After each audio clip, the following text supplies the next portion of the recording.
Choosing someone to take over a role from another actor is never easy, especially when the original actor drew praise for their take on a character. In the case of these casting switcheroos, the change was just too drastic for audiences to endure. When director Ridley Scott signed on to direct the Silence of the Lambs sequel, he did so without his Clarice Starling in place. Anthony Hopkins had already negotiated a return to the role of Hannibal Lecter, but Jodie Foster didn't share his enthusiasm for the second chapter in the serial killer's story, despite winning an Oscar for the role in the first film.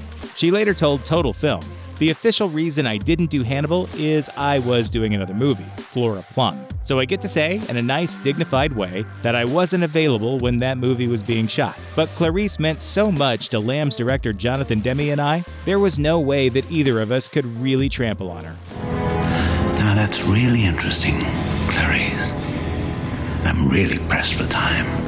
Several big-name actresses were considered to take her place, and the part ultimately went to Julianne Moore. While both Scott and Hopkins were happy with the choice, audiences weren't as convinced. Moore was inevitably compared to Foster and couldn't measure up to her predecessor's screen savvy, nor rekindle the creepy connection Clarice had shared with Hopkins in the first film.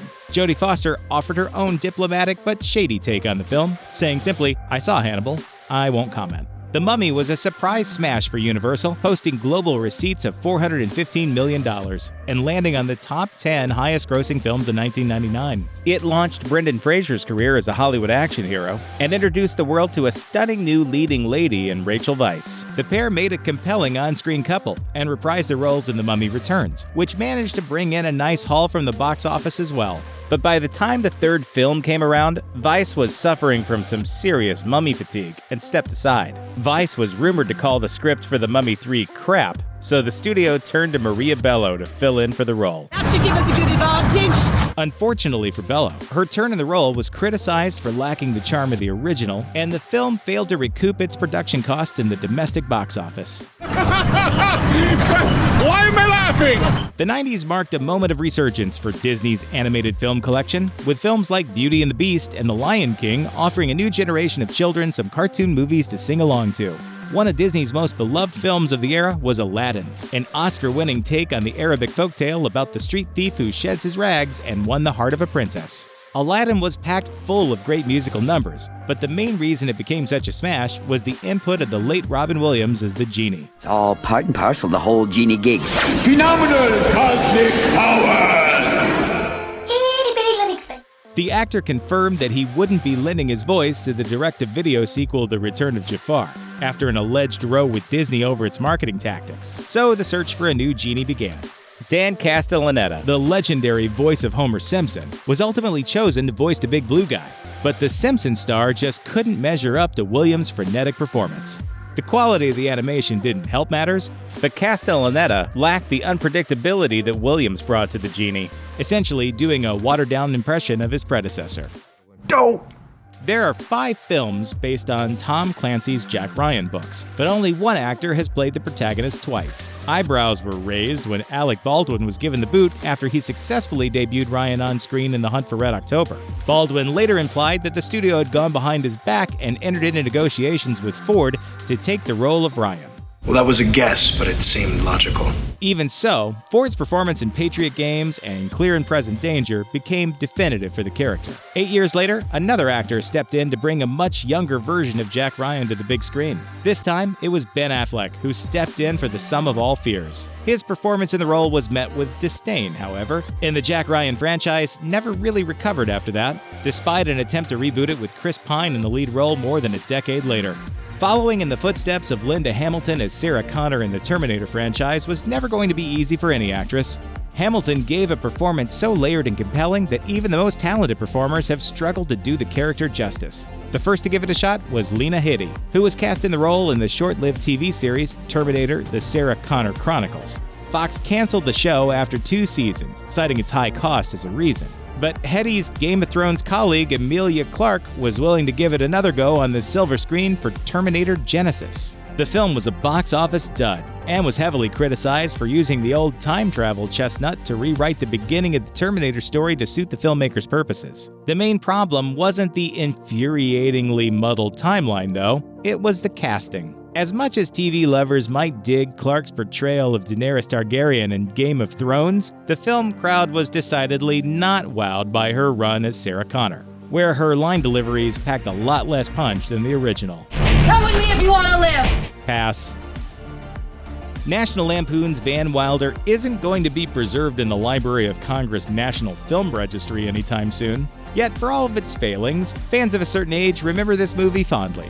This was a time when frat humor was at its peak, and sitting down to watch a comedy usually meant turning your brain off for 90 minutes. Van Wilder might not have been the most cerebral comedy of all time, but Ryan Reynolds still delivered as the fast-talking cool guy who threw the best parties and was a softie underneath all those crazy antics. After the Kal Penn-led sequel was destroyed by critics, the producers decided their next move was a prequel featuring a younger version of Van Wilder. So they brought in Mean Girls' Jonathan Bennett for Van Wilder freshman year, which was a terrible mistake. I have never seen such a sorry display in all my life. The actor couldn't come close to the charisma of his predecessor and produced a feature-length, failed impression effort as a result. Major League was a surprise grand slam for Paramount Pictures and produced 2 increasingly terrible sequels. And while Charlie Sheen's Wild Thing came back for a second round at the mound in Major League 2, there was another standout actor from the first film who refused to run the bases of this franchise again. Wesley Snipes, whose charming swagger as the speedy base thief was a home run in the first movie, had no interest in returning to the dugout for the second movie. At the time, he was well on his way to becoming a Hollywood MVP in his own right, thanks to movies like White Men Can't Jump and Demolition Man, so he pretty much priced himself out of the second movie. With the Cleveland Indians down a man on their roster, the filmmakers turned to relative newcomer Omar Epps to sub in as a pinch runner for the project. Unfortunately, Epps didn't have a strong background in comedy, and his performance was the cinematic equivalent of a foul ball. Read some of your reviews, man. One guy said Willie Mays Hayes couldn't play dead. Just a bit outside. The Prisoner of Azkaban might still be a favorite among some Harry Potter fans, thanks to the arrival of Sirius Black and that wild Whomping Willow. But the fact remains that it's the lowest grossing movie in the franchise, and for many, the subdued enthusiasm seems to stem from the unfortunate arrival of a new Hogwarts headmaster in the film. Richard Harris's take on Albus Dumbledore in the first 2 movies had become definitive for Potter fans, so when the actor died after a battle with Hodgkin's disease, the filmmakers had to turn to another actor to step into the beloved professor's cloak.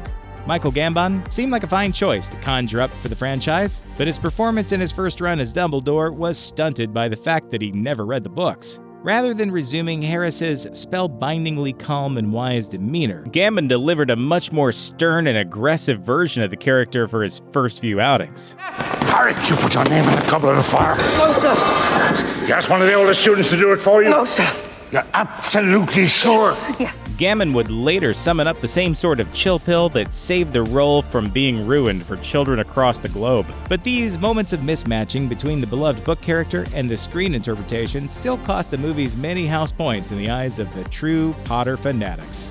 Halle Berry taking over Michelle Pfeiffer's role in Catwoman is perhaps the most infamous example of recasting going terribly wrong. DC's leather-clad heroine has appeared in numerous Batman adaptations over the years, but Pfeiffer's psychotically sexy performance in Tim Burton's Batman Returns remains the cat's meow. I don't know about you, Miss Kitty, but I feel so much yummier. The actress initially intended to reprise the role in the Solo spin-off, but after years of development woes, her patience reached its limit and she decided to concentrate on other commitments. After a rigorous recruiting process, Berry was ultimately chosen to climb into the catsuit, and what a mess it all was. The film was a complete disaster, bombing hard at the box office while cleaning up at the Razzies. Berry took her worst actress win in good humor and even turned up to accept her award in person.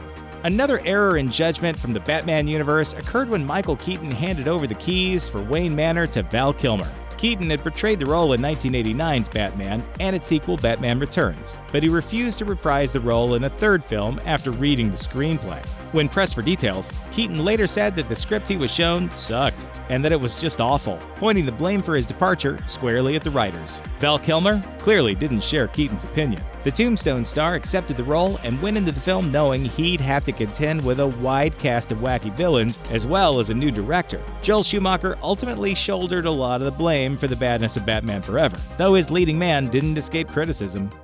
What am I? Please! You're as blind as a bat! He was quickly replaced with George Clooney in Batman and Robin. The good news for Kilmer is that Clooney's turn as the Dark Knight wasn't any more loved than his own. And soon, everyone forgot about Kilmer's turn in the Batmobile. Forget it, take it off. It's Val Kilmer. Oh, you're an actor. Roger Moore and Sean Connery each made 7 appearances as James Bond, though many 007 fans will tell you that Connery is the only Bond. A CBS News poll concluded that 51% of Americans chose Connery as their favorite Bond, with Pierce Brosnan coming in a distant second. George Lazenby, the man who replaced Connery in the role for 1969's On Her Majesty's Secret Service, received just 1% of the vote, which tells you everything you need to know about the gulf between these two actors. While critical opinion toward the film itself has softened over time, Lazenby's performance is still a bone of contention, inevitably compared to those delivered by Connery in the franchise's 5 previous entries. The Chicago Reader said that George Lazenby has so much reserve as James Bond that he makes Sean Connery seem almost frenetic by comparison. Reviews in the UK were just as critical of the leading man's turn as the British Secret Service agent, with London-based outlet Time Out calling him a stunning non-entity, fronting a film with no redeeming features.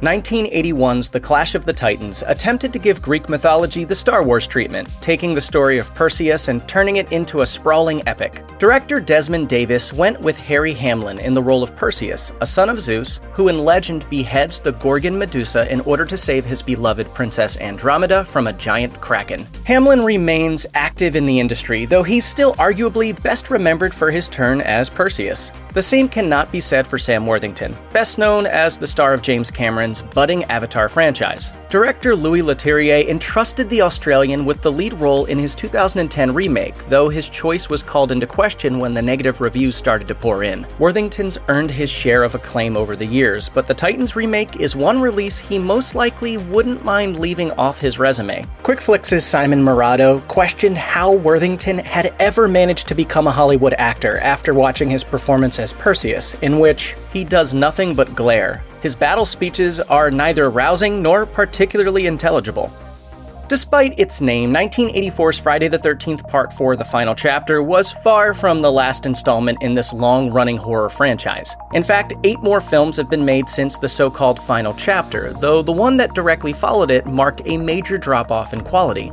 Part 4 has been described as one of the last really excellent horror romps that focus on character, dynamic, and family. Felix Vasquez of Cinema Crazed praised Corey Feldman for his standout performance as young Tommy Jarvis. Feldman went on to make a name for himself in The Goonies, Stand By Me, and The Lost Boys, though before he did, he reprised his Friday the 13th role in 1985's Part 5, A New Beginning. Unfortunately, he only appeared in the prologue, and a time jump meant he was replaced by the painfully dull John Shepard. Teenage Tommy was static compared to his younger self, though Shepard shouldn't shoulder the blame entirely. Some blamed what they called the ham-fisted directing of David Steinman, while James Kendrick of Q Network argued that the gory antics are so restrained by the insistence of the MPAA rating system that the film feels like it was edited with one of Jason's bloody rusty weapons.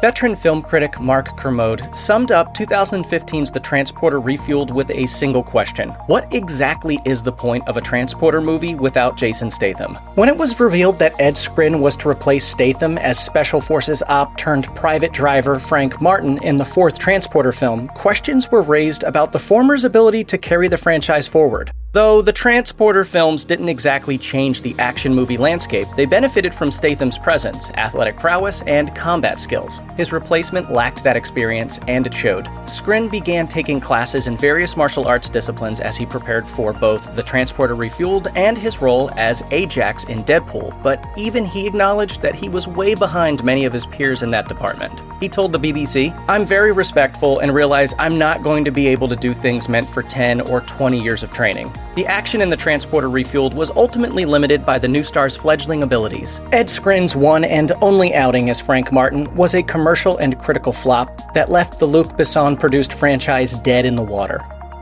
Rooney Mara took the role of androgynous computer hacker Lisbeth Salander, starring opposite Daniel Craig in 2011's The Girl with the Dragon Tattoo. When the 2018 sequel, The Girl in the Spider's Web, was announced, fans of David Fincher's critically acclaimed first film were a little disappointed that both Mara and Craig had been recast, and so was Mara. She told Yahoo, "I was hopeful to come back, but they decided to do a different thing. It was always a character I wanted to revisit, but that's not what happened." Sever Gudnason replaced Daniel Craig, while Claire Foy stepped into the pale, pierced skin of Salander. Unfortunately, she didn't look comfortable in it. At the time, she was receiving acclaim for her turn as the young Queen Elizabeth II in The Crown, but Foy couldn't pull off Salander's cold eccentricities with the same poise as her predecessor. Critics were by and large unimpressed with her version of the goth hacker, with many questioning why she was chosen for the part. The Observer's Wendy Ide said, "Much as I admire her, Foy is miscast here. She's just too empathetic for a role that requires an almost reptilian lack of emotion." IndieWire's senior film critic David Ehrlich called her both terrible and terribly miscast.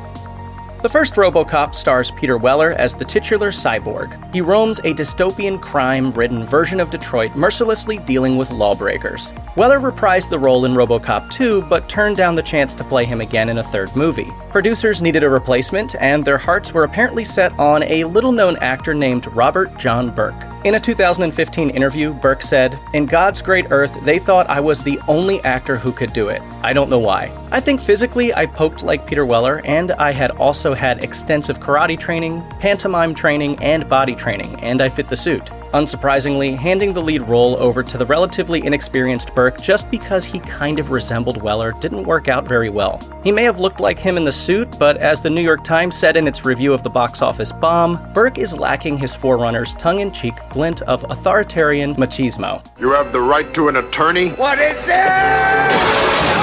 From his delivery to the way he moved, Burke just wasn't as convincing as RoboCop. As Empire noted, he appeared to be a lot less comfortable with the hardware. 1988's Big is often cited as Tom Hanks' breakout movie, but he actually announced himself as a potential star some 4 years earlier in Ron Howard's fantasy rom-com, Splash. Hanks plays Alan Bauer, a young man who returns to the spot of what he believes was a near-death hallucination to discover that the woman he saw in the water the day he almost drowned is indeed real. Alan falls for Mermaid Madison and ditches his life on land to live under the sea with her in a goofy yet undeniably feel-good ending. It's a beloved movie, though the same cannot be said about the obscure made-for-TV sequel, Splash 2. Helmed by writer, director, and actor Greg Antonacci, the highly forgettable and completely unnecessary Splash 2 brought Alan and Madison back to dry land, totally ignoring the fact that the government wanted to lock her up in a lab in the previous installment. Todd Waring took over as Alan Bauer, but despite his best efforts, he lacked the everyman charm and comedic timing that was abundant in Hanks. FilmFad said in its review of the sequel, "The less said about the actors replacing Tom Hanks and John Candy, the better." Dallas had its fair share of character replacements during its run from 1978 to 1991, as any show that airs for 14 seasons inevitably does. But one that still stands out with fans to this day is the role of Miss Ellie Ewing. Barbara Bel Geddes originated the part and played it right up until 1984, when she left in order to have a quadruple bypass heart surgery. At the time, she was replaced by Donna Reed, and fans were not into it.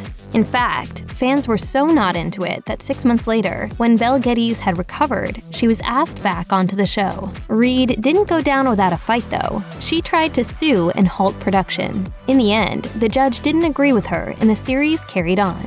Bel Geddes continued playing Miss Ewing for the remainder of the series, bringing life to the character for over 300 episodes. When Suits hit airwaves in 2011, critics had positive but somewhat mixed reviews on the premise, which turned the tired legal drama format on its head with the introduction of Mike Ross, a wannabe lawyer without a degree, and Harvey Specter, the hotshot attorney who mentored him. Shot in Toronto, the series wound up being a massive hit for the network and was considered the last of its Blue Skies era. Hey, you ready for this? Yeah, I am.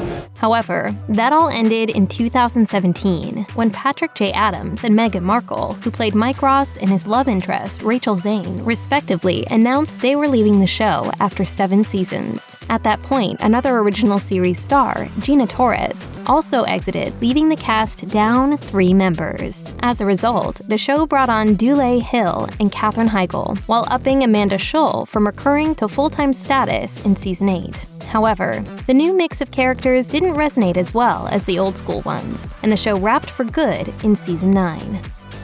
It seems like networks have been trying to recreate the soapy primetime success of Desperate Housewives ever since that show went off the air in 2012. ABC thought it came close with the 2013 entry, Mistresses, which failed to earn critical praise but still snagged a second season renewal following its steamy first season summer run. Fans continued to bake in the hotness of it all the following summer, but when the show was renewed for a 3rd season, ABC revealed it was moving production from Los Angeles to Vancouver. That was bad news for star Alyssa Milano, who couldn't be that far from her family. Milano stepped away as a result, and the show recruited Jennifer Esposito to fill that void with her Callista Raines character. That lasted 1 season, and then Esposito also left the series in order to pursue other projects. Surprisingly, the show was renewed for 1 more season, but without Milano, fans just didn't seem that into it, and the series was axed for good after a very dramatic Season 4 finale.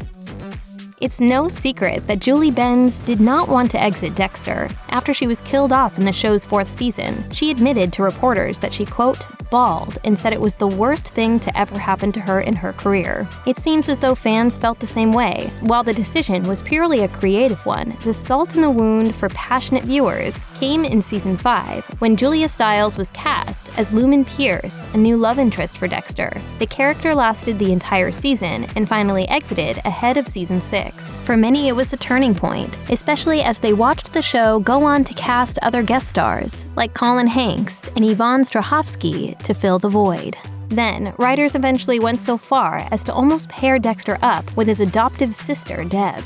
Chemistry is particularly important when casting a family sitcom, so fans were a little concerned when Julia Butters left American Housewife as the youngest Otto child ahead of its 5th season premiere. Butters brought a notable charm to the character of Anna Cat Otto, so much so that when Quentin Tarantino saw her on his screen, he cast her as serious young actress Trudy in Once Upon a Time in Hollywood. That gig wound up being a game changer for the young actor, because all kinds of subsequent offers came in, and she left the ABC series to pursue them. In turn, American Housewife snatched up Giselle Eisenberg, fresh from her 4-season run on the CBS sitcom Life in Pieces. While Eisenberg is undeniably talented, it's been hard for fans to adapt to the change following the show's return in 2020. Yeah, kids change.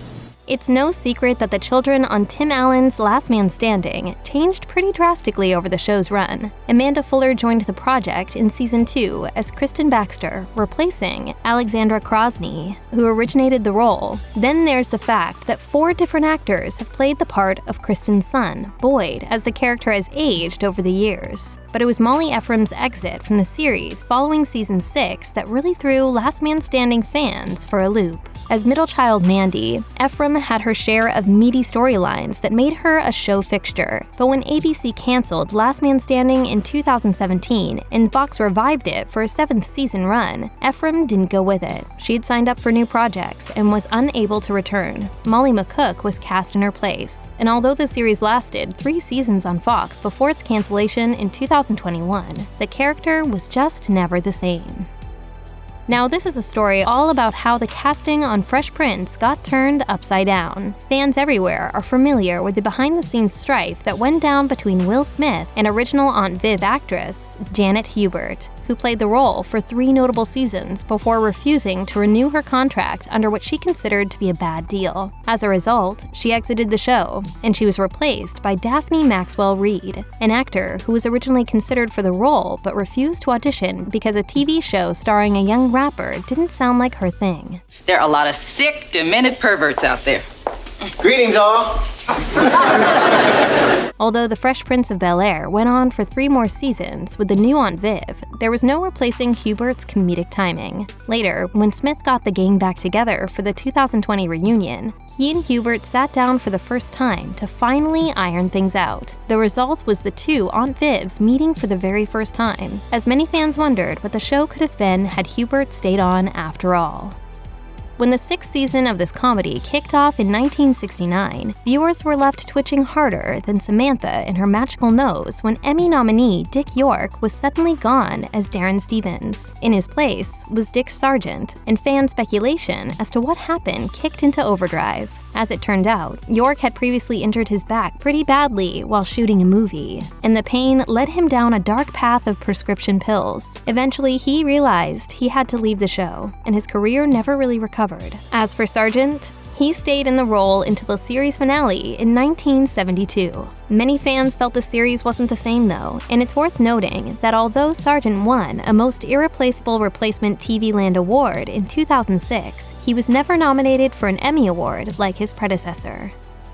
Have you heard the one about the two Beckys? When Roseanne kicked off its first iteration back in 1988, it was actor Lacey Goranson who originated the role of Becky, the eldest child to Dan and Roseanne. Fast forward to season 5 though, and Goranson had enrolled in college, and as a result, she was only available to film part-time, usually for a phone conversation. The following year, producers wanted Becky back in a more permanent role, so they recast her with Sarah Chalk. That was fine, but things got complicated when Goranson briefly returned in season 8 after finishing school. The following year, Chalk was back in the role, and the two Beckys became a running thing that frustrated some viewers. To their relief, both actors were asked back for the Roseanne revival in 2018, but only Goranson returned to play Becky. Producers hired Chalk to instead play a character named Andrea, who asked Becky to be her surrogate in a clever wink to the whole situation. For 5.5 seasons, Nashville fans followed Connie Britton's superstar character, Raina James, as she balanced motherhood, singing, and reconnecting with her one true love, Deacon Claiborne. But that all came crashing down when Britton shocked fans and exited the series in 2017 with a devastating storyline that left her family all alone. It turned out Britton was ready for a change, but she was having a hard time of letting go of the people she worked with.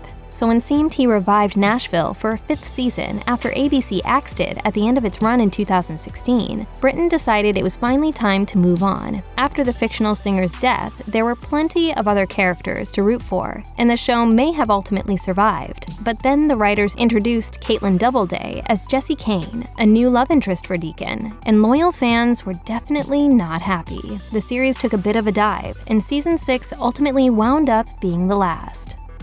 Throughout its 8-season run, House had a history of replacing characters to switch up the storyline and keep things fresh. But season 7 is when the casting situation really got out of control. That year, Olivia Wilde took a leave of absence from her fan-favorite gig as 13 to film Cowboys and Aliens, while original actor Lisa Edelstein announced her departure as Dr. Lisa Cuddy. Considering the shakeups, it seemed pretty clear to longtime fans that the series was nearing its expiration date. To try and inject new life into the show, producers hired Odette Annable and Charlene Yee to play the latest fellows alongside Amber Tamblyn, but the new crew never quite lived up to the original cast. And as season 8 was in progress, Fox announced that it would also be the show's last.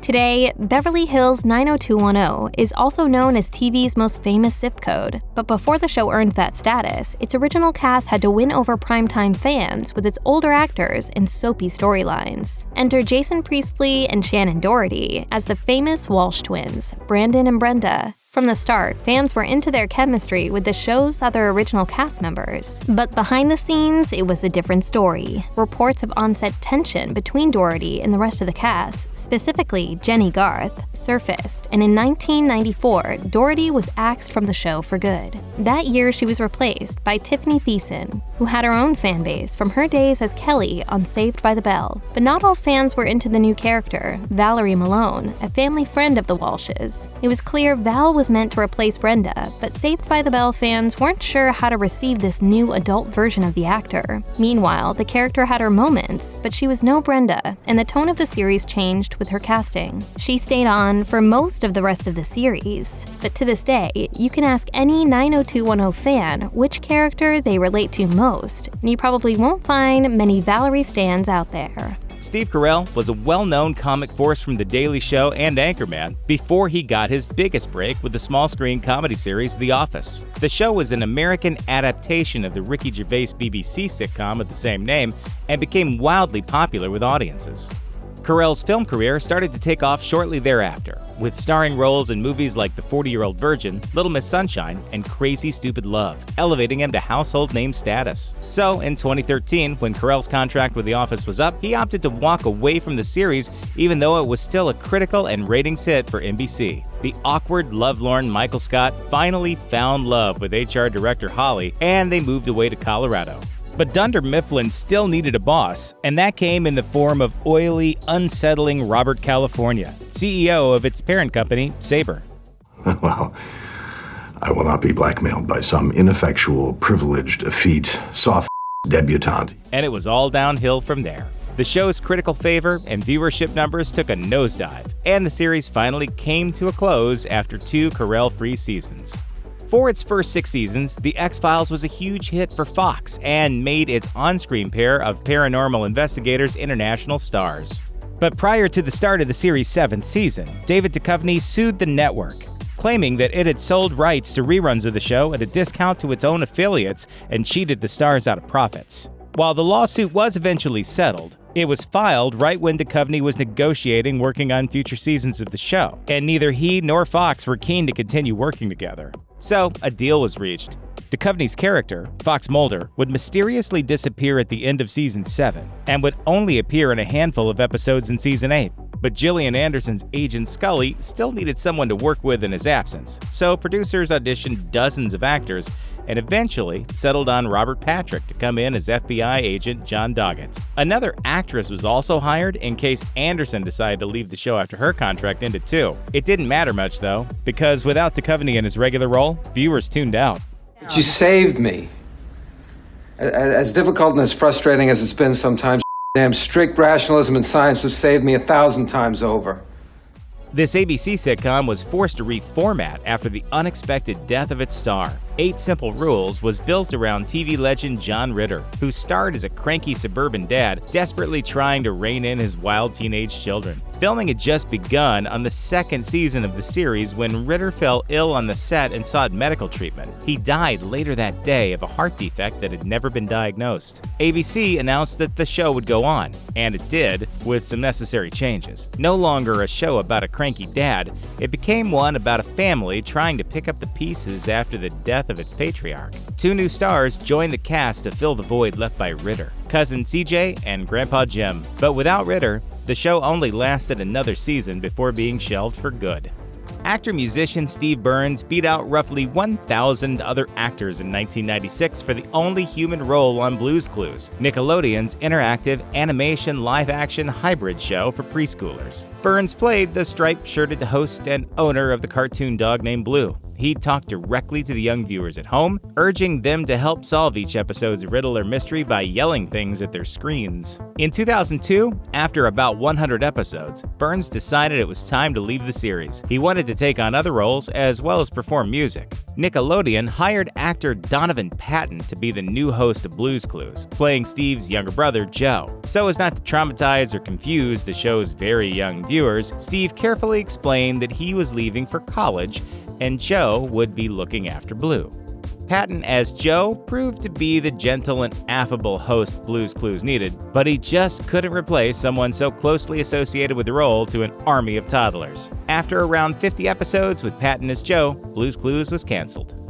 This comedy about medical interns desperately trying to figure out what they were doing as they worked in a hospital was a critically acclaimed Emmy-nominated hit over its first few seasons on NBC. The network dropped the show after 7 seasons, only to see ABC pick it up. The show's writers and cast prepared a true series finale at the end of the year, only for ABC to unexpectedly renew the series again for Season 9. But star Zach Braff, the focus of the show as young Dr. John Dorian, was ready to move on to other things.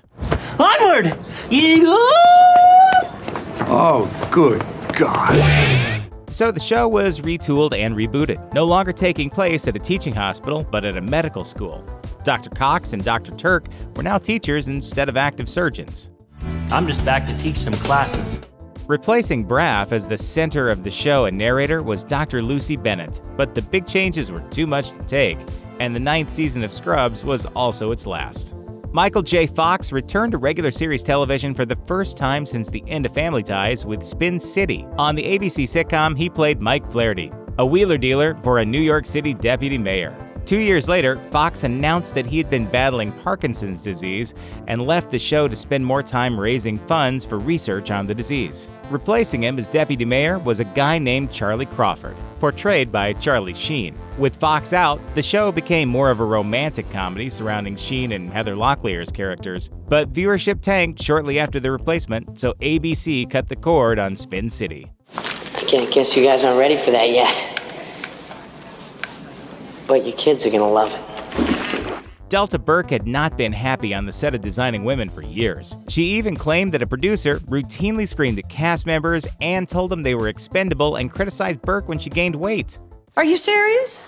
CBS grew so tired of Burke publicly trashing the show's producers and the network in the press that they fired her from the show. And co-star Jean Smart followed her out the door shortly thereafter.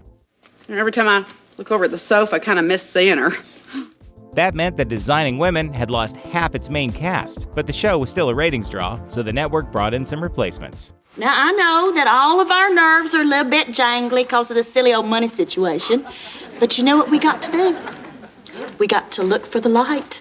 Julia Duffy arrived as Suzanne's cousin, and Jan Hooks came in as Carlene, Charlene's sister. Despite ratings on par with previous years, CBS fired Duffy after her sole season on the series and replaced her with Judith Ivey as a rich Texan widow named B.J. Poteet. It didn't do much good because CBS moved the show to Friday nights, where it slipped into ratings oblivion and then cancellation. And that is the night the lights went out in Georgia. After 7 seasons of riding on a high, ratings-wise at least, 2 of that 70 show's main stars decided to step away from the series. Topher Grace decided to leave the show in order to more fiercely pursue his blossoming film career and was written out of the 8th season altogether. Meanwhile, Ashton Kutcher decided his time in the bell-bottoms was done too, but did appear for a few of Season 8's early episodes. To replace 2 very big holes in the cast, producers hired Mad TV veteran Josh Myers. His character, Randy, joins Hyde's record store Grooves and has a brief relationship with Donna. But Randy didn't have much time to mesh with the ensemble because the decimated cast led to diminished popularity for the show, and it was ultimately canned at the end of the season. You have the right to remain. Even though Community never had a huge audience during its 5-year run on NBC, it was still a critically acclaimed comedy with a passionate cult following. 5 seasons was ultimately NBC's limit, but internet giant Yahoo stepped in and renewed Community for a 6th season, intending to position the comedy as a premier offering on its streaming service Yahoo Screen. Original regulars Joe McHale, Jillian Jacobs, Danny Pudi, Ken Jeong, and Allison Brie followed the series to Yahoo, but the show had already been losing cast members left and right, and kept losing them as it transitioned to streaming. Chevy Chase, Donald Glover, and Yvette Nicole Brown were not part of the regular cast of Community's 6th season. New actors were added, including Keith David and Paget Brewster, but it just didn't work out. And there was no 7th season of Community on Yahoo Screen, or anywhere. Not enough people tuned in, and the show didn't generate as much advertising revenue as Yahoo had hoped. The revenue was so small that it effectively led to the complete shutdown of Yahoo Screen. Show may be canceled and moved to the internet where it turns out tens of millions were watching the whole time. May not matter. Fake commercial may end with disclaimer gag which may descend into vain Chuck Lorre-esque rant by narcissistic creator.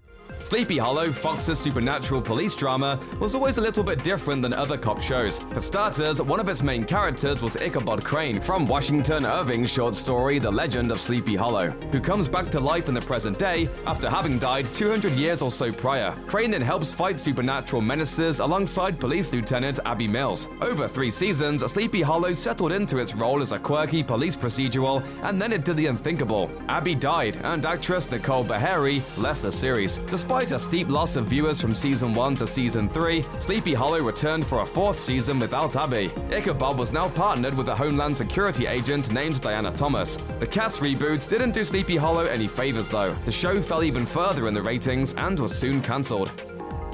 Step by Step was an ABC sitcom about Carol and Frank Lambert, two single parents who bring their families together. In addition to all their kids, Frank's nephew Cody lived in a van outside the house. Cody was a good-natured, airheaded California dude. Basically a sitcom version of Ted from Bill and Ted's Excellent Adventure. And I'm Ted Theodore Logan! Yeah! Affable and enthusiastic acting by Sasha Mitchell made the character a fan favorite, but in 1995, when Mitchell was arrested for spousal assault, he was convicted later that year and sentenced to 3 years of probation and spousal abuse counseling. Mitchell wound up behind bars for violating his parole and reportedly attacked his wife again. At the beginning of the 6th season of Step by Step, Cody was gone, replaced by Jean-Luc, a heavily accented hairdresser colleague of Carol's. Playing Jean-Luc was Bronson Pinchot, best known for playing the excitable, heavily accented Bulky on Perfect Strangers and the excitable, heavily accented Serge in Beverly Hills Cop. The new cast addition didn't work, and ABC cancelled Step by Step at the end of the season. The show then moved to CBS for a final year, without Pinchot. After the first season of The Facts of Life, the number of main characters was cut from 10 to just 5. Eastland boarding school house mother Mrs. Garrett and 4 female students. After those 4 graduated in the 4th season, Mrs. Garrett opened a gourmet shop and hired her former students. And after season 7, Mrs. Garrett herself, Charlotte Ray, left the show. She thought it was time to move on, later telling Entertainment Weekly that the show could continue on without her. But producers loved the show's dynamic of a wise older woman doling out advice to young women. So they created the role of Mrs. Garrett's sister, Beverly Ann. However, the replacement didn't quite work, and by the 9th season, The Facts of Life was unceremoniously cancelled. American Idol has created a number of stars, such as Kelly Clarkson, Jennifer Hudson, Adam Lambert, and of course Simon Cowell. Audiences couldn't get enough of the judge, who was often brutally and hilariously honest with contestants. Okay. Best singer in America. Oh, yeah. Right. I can honestly say you are the worst singer in America. Cowell was the biggest star of the series, which was the most watched show on TV for an unprecedented 8 straight seasons. But in 2010, after 9 seasons, he moved on, in part to develop the American version of his British talent series, The X Factor. Idol producers had a hard time replacing Cowell, as well as fellow original judge Paula Abdul. The Idol judges table saw a lot of stars take a stab at it, but actual singers just couldn't fill the void left by the music industry guy who criticized the singers. Maybe we've made a mistake. I think we may have made We've made a big mistake. NewsRadio, NBC's critically acclaimed but low-watched comedy, had no plans to replace one of its characters and the best-known star, but tragedy forced the producer's hand. Between the show's 4th and 5th season, star Phil Hartman was shot to death by his troubled wife. It was a horrific crime and a devastating loss for the show. But in order to complete enough episodes to sell the show into syndication, NewsRadio was picked up for another season anyway. In the season premiere, it was explained that Hartman's character, pompous radio newsreader Bill McNeil, died of a sudden heart attack. Replacing him at the newsreader's desk was a new character, Max Lewis. Weird, insecure, and wholly unqualified for the position, Max was portrayed by Hartman's friend and Saturday Night Live co-star John Lovitz. While Lovitz is a great comic actor, he just couldn't overcome the sadness looming over NewsRadio. Lovitz's first season would be the show's last.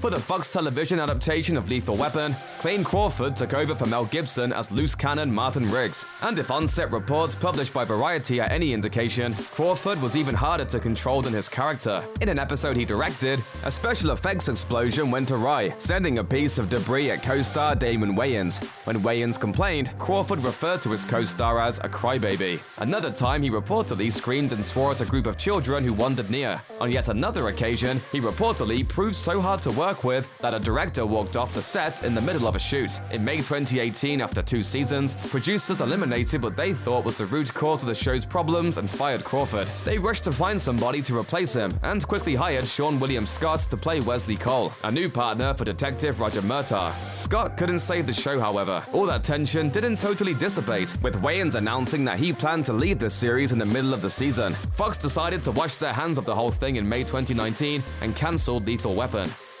From 1998 to 2007, Kevin James and Leah Remini starred on the popular CBS sitcom King of Queens. James would go on to star in a string of movies like Grown Ups and Paul Blart Mall Cop, but in 2016 he returned to the weekly CBS sitcom grind with Kevin Can Wait. James portrayed Kevin Gable, a family man who has to delay retiring from his police job due to family and money issues. Playing opposite James was Erin Hayes as Kevin's wife Donna Gable. At least that's how it was for the first season. Kevin Can Wait producers revamped the show for season 2. They killed off Donna Gable and fired Hayes. James explained the decision to the New York Daily News by saying, "We were literally just running out of ideas." They also brought in a new face, who was really a familiar face. Surprisingly, Leah Remini joined Kevin Can Wait as Kevin's business partner, Vanessa. However, the nostalgic rebooting couldn't overcome the weird behind-the-scenes shakeup, and ratings actually dropped in season 2. After the conclusion of the sitcom's second ill-fated season, CBS didn't wait to cancel Kevin.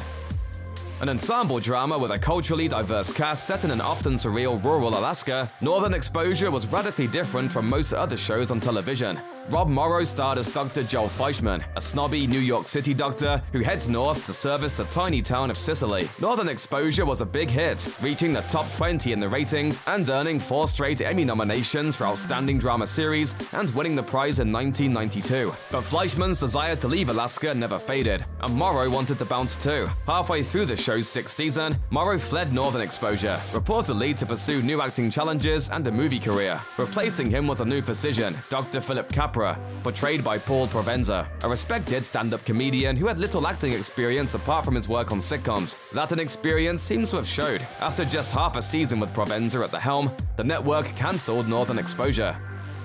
The high school sitcom Head of the Class debuted on ABC in 1986. It explored the relationships between a diverse group of highly advanced Manhattan students and their history teacher Charlie Moore, played by Howard Hessman. A big part of why Head of the Class worked is that it was ensemble-focused. The various kids had personal and academic problems, and Mr. Moore helped them sort things out. Hessman portrayed Moore with understatement and subtlety, letting his younger co-stars take center stage. However, the actor hated Head of the Class. In 1989, he told a reporter that he thought the show didn't have much worth. He said, "We're not doing the show that I was led to believe I'd do, and it's difficult for me to get off that." Unsurprisingly, Hessman left the show in 1990. In his place was Scottish comedian Billy Connolly as a teacher named Billy McGregor. All of a sudden, a show about high school kids' problems was a show about wacky Mr. McGregor. ABC seemed to realize that too. In 1991, the network cancelled Head of the Class and quickly ordered up a new show called Billy. Connolly continued to play McGregor, who was now living as a boarder in a California single mother's house.